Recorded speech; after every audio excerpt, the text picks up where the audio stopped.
Nation exclusive. Crew members on board the USS Eisenhower keeping the Red Sea safe. They carry out strikes aimed at the Houthis, a terrorist group that has been attacking vessels on one of the world's main shipping routes. We're sharing an exclusive look on board America's busiest aircraft carrier. NewsNation's Robert Sherman is live in Bahrain this morning with more. Good morning.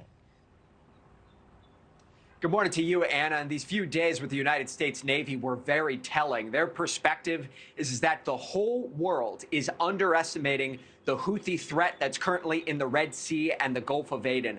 They say that they are well-armed, highly capable, relentless, and what's currently happening in this region is unprecedented.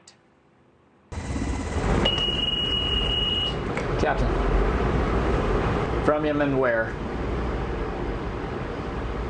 Okay. Right to the same ship. Okay, thank you. Appreciate it. Completely innocent ship that was just hit by the Houthis today. This is every day. How legitimate are their capabilities? Yeah, I think people undersell the Houthis' capability. This anti-ship ballistic missile is a game changer. They're a legitimate terrorist organization, and they conduct attacks almost daily out here. 8 months ago, the average American would have had a difficult time telling you exactly who the Houthis in Yemen are. Since late last year, the Houthis have captured a ship, they have sunk a ship, they have also killed 3 sailors here in this region.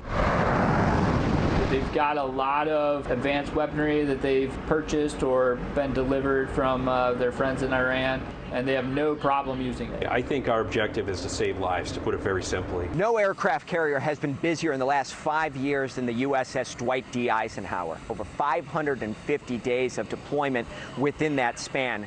This ship was deployed once again in October. It first arrived in the Red Sea in November. This word keeps coming up. This is unprecedented. The Houthis have decided to attack maritime shipping. Over 10% of trade goes through the Red Sea itself, about 30% of the globe's container traffic. They've also decided to attack U.S. warships as well. We're the first ship targeted by an anti-ship ballistic missile.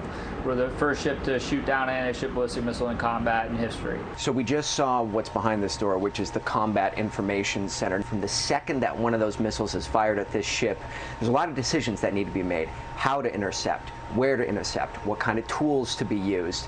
All of those decisions, in some cases, have to be made in a matter of seconds. We've got some exquisite capabilities, both defensive and self-defense. Naval aviators had played such a key role in the United States' efforts against the Houthis in Yemen, being able to go on offense. When you're sitting in that cockpit and you know that there are very legitimate adversaries that are on the ground, what goes through your mind? I try to pretty much just think about the mission itself. Launching into the pitch black night at like 2 a.m., going in there knowing that we were the tip of the spear in the case. You have nearly 5,000 souls aboard here. What keeps you up at night? I'll tell you this. I keep the Houthis up at night. I sleep soundly. United States Navy has a tall task in front of it, trying to patrol the Red Sea and the Gulf of Aden. One officer described that as trying to secure every inch of water from Maine all the way down to Florida.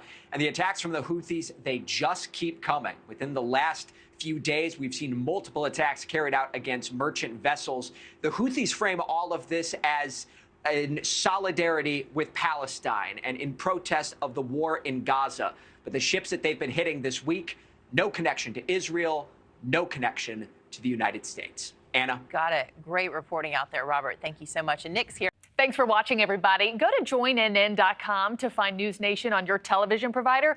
Also, don't forget to click that red subscribe button below to get more of NewsNation's fact-driven, unbiased coverage.